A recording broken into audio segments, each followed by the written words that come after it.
Langsung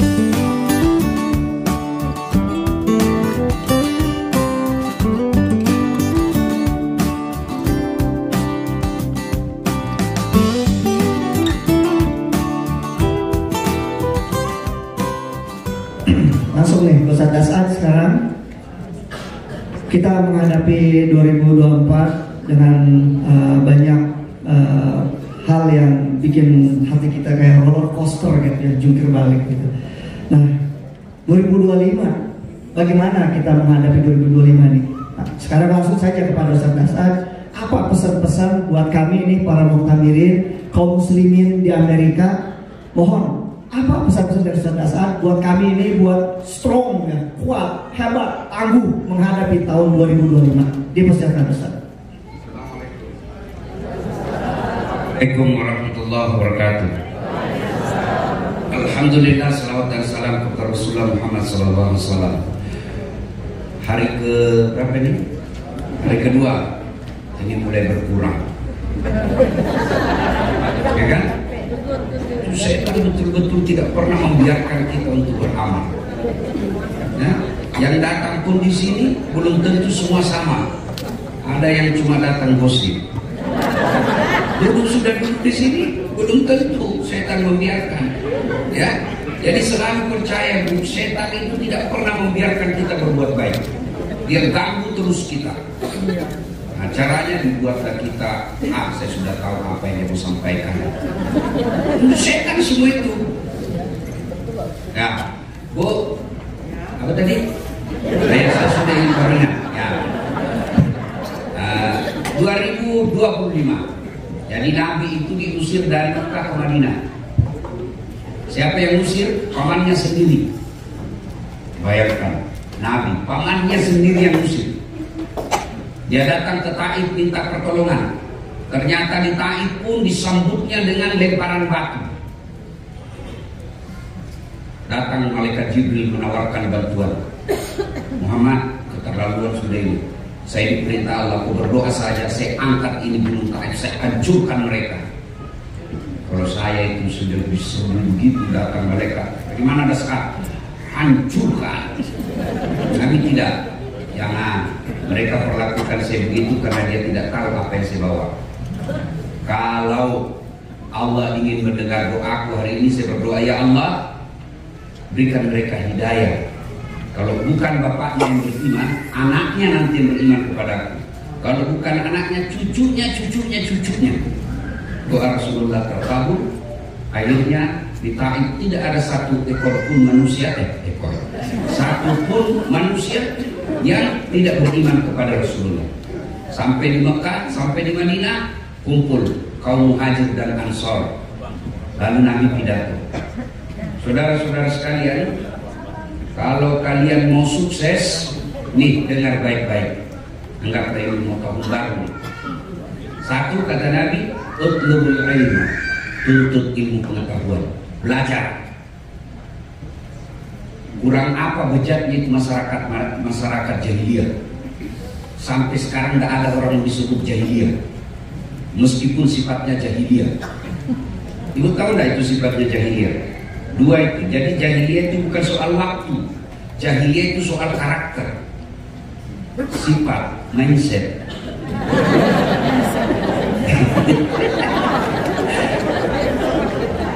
Mana ini sumbernya mindset? Jahiliyah itu punya karakter dua. Satu, sombong. Sombong itu pakai pakaian mahal, belum tentu. Ibu pakai berlian, pakai emas, sombong? Tidak, belum tentu. Kapan dia sombong? Dua sifatnya. Satu, nganggap remeh orang lain. Dua, menolak kebenaran. Ibu pakai emas, sombong? Kalau perlu simpan di sini. Tidak, belum tentu. Kapan ibu sombong? Kalau ibu lirik di samping. Palsu. Sombong. Bapak pakai baju krokodil, cap buaya. Katanya kalau asli menghadap ke luar kepalanya, kalau palsu menghadap ke dalam, buaya darat. Ya, Nah ibu-ibu, saudara-saudara sekalian, bapak pakai baju seperti itu sombong? Belum tentu. Kapan bapak sombong? Meremehkan orang yang ada di samping. Itu masyarakat jahiliyah. Sombong. Apa yang menyebabkan sombong? 4 sebabnya datangnya sombong, kata Nabi. 1, bertambahnya ilmu. Tadinya biasa-biasa saja, tiba-tiba 2 doktornya. Ada doktor, ada PhD-nya juga di belakang. Mau sombong? Jangan sombong gara-gara ilmu. Wa ma utitu minal ilmi illa qalila. Saya tidak berikan kamu ilmu kecuali sangat sedikit. Kau mau sombong, Allah marah, dikasih pikun. Ada obatnya pikun sampai sekarang. Ada ini cerita ibu profesor banyak populer. Dekat-dekat pensiun diprotes sama istrinya. Pak, biasanya kalau kamu ngajak ke cium-cium jidat, ini sudah hampir 2 minggu kau tidak pernah cium lagi saya. Kata suaminya dalam hati, astagfirullah, berarti siapa saya cium kali ini? Ternyata pembantunya dia cium. Jangan juga bapak pura-pura tipu. Ya, kalau sombong, ini sebagai penceramah, mau sombong, jangan sombong dasar. Kok bisa populer karena ada yang nonton? Viewer saya sekarang di YouTube sudah lebih 600 juta. Mau sombong? Apa kok sombong? Saya di sini ceramah 2 jam berapi-api, hebat. Nggak ada yang nonton. Kalau Ustadz Mutakhir sudah lama sakit itu Pak Ustadz. Apa yang kita bersombongkan? Nah, itu banyak 3 hal, tapi waktu yang terbatas. Ya, jahiliyah itu sombong. Yang kedua, jahiliyah itu bodoh. Ya, begitu bodohnya, maka jahiliyah itu Allah mau melakukan perbaikan, maka diutus Rasul. Maka ayat yang pertama Allah berikan kepada Rasul bukan perintah puasa, haji, zakat, sedekah, apa? Iqra, baca. Berarti kalau mau sukses 2025, belajar.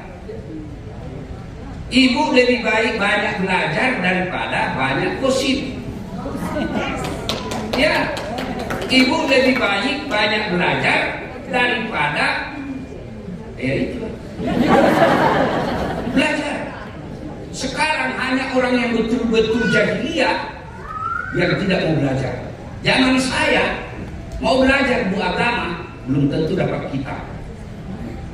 Dapat kitab gundul, belum tentu bisa dibaca. Sekarang semua jenis kitab-kitab yang di dunia, mau di Saudi, mau di Mesir, mau di Yaman, semua sudah ada dalam bentuk terjemahan Indonesia. Tinggal ibu search. Dan hebatnya bu, ada sekarang lagi namanya mata. Iya, itu yang saya maksud. Ini memang saya salah. Coba ibu, ada itu aplikasi, bisa ditanya siapa ada saat aktif, muncul semua. Kurang lagi, kita tulis lagi, keterangan lebih lanjut, muncul lagi. Hanya orang yang betul-betul mau mandiri, membiasakan dirinya bodoh, yang tidak mau belajar. Dan orang yang belajar bu, jadi Allah yarfa'illahu alladhina amanu minkum walladhina utul ilma darajat. Allah angkat beberapa derajat di antara kalian. Mana buktinya? Biar saya terlambat di depan Ustaz. Iya toh? Kalau ada acara bu, biar saya terlambat pasti di depan dulu. Iya. Dan hebatnya lagi, tempat saya pasti ada kue.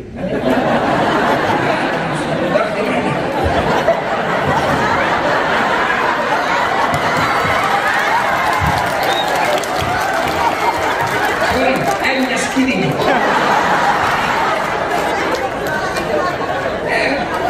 Masya Allah.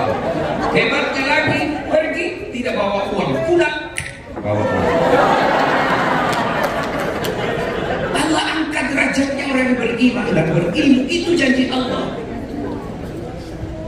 Maka ibu-ibu, saya bisa sampai di sini bukan karena saya cakap.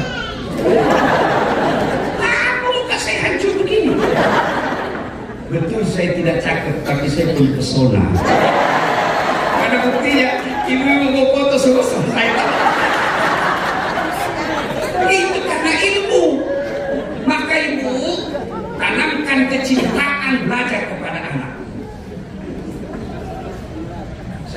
kecil dulu itu kalau lihat pesawat ke kampung, kapal letup, hitako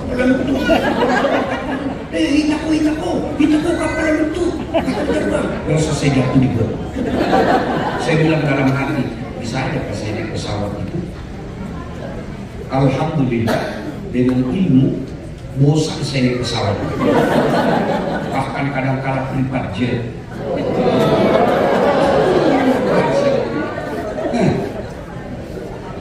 Alhamdulillah itu gara-gara ilmu.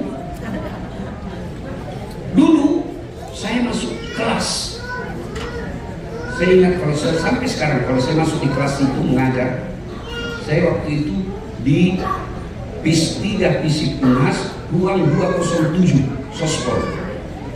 Saya keluar kuliah, dia tunjuk saya seniorku, kau enggak malu itu dasar, bajumu cakar semua.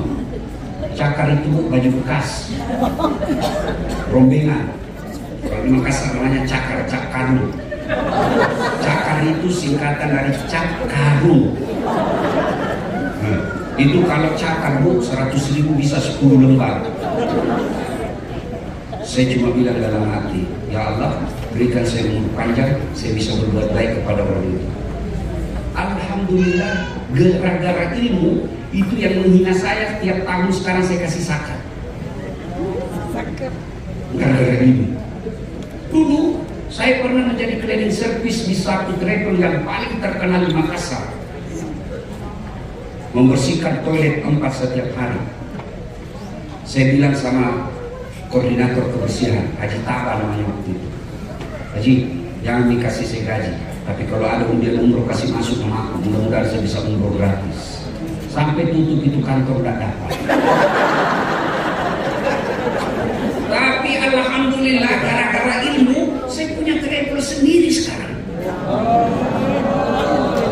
Bulan 11 akan datang saya bawa jamaah Malaysia dan Brunei tanggal 11 tahun depan, bulan 11 bulan 1. Itu gara-gara ilmu. Maka pegang baik-baik, ilmu harus kita ilmu. Ibu kalau mau derajat belajar itu dalam status sosial, ketemu dengan Allah pun tanpa ilmu ibadah pasti bermasalah. Ada bapak-bapak yang tanya saya, Ustaz, di ceramah kalau Ramadan itu malam boleh berhubungan suami istri. Dia datang selesai ceramah, Ustaz, jadi kalau malam Ramadan boleh berhubungan suami istri? Boleh Pak. Yang tidak boleh itu dari subuh sampai maghrib. Maghrib Bapak boleh pakai buka puasa. Ayat Ustaz. Iya. Astagfirullah Ustaz, saya sudah bertahun-tahun malam pun tidak. Bodoh, nak belajar. Ada lagi orang yang tanya, Ustaz, itu kalau Ramadan, apakah kalau selesai berhubungan badan langsung mandi junub? Saya bilang, siksa betul apa itu? Bayangkan kalau pengantin baru sudah buka begitu, mandi. Pulang tarawih begitu lagi, mandi lagi. Mau tidur begitu lagi, mandi lagi. Bangun sahur begitu lagi, mandi lagi. 5 kali mandi satu malam. Bisa dibayangkan apalagi kalau di Amerika dingin begini. Lalu bagaimana Ustaz? Kalau begitu nanti episode terakhir. Bukan gara-gara puasa kita wajib mandi junub, tapi karena mau sholat subuh.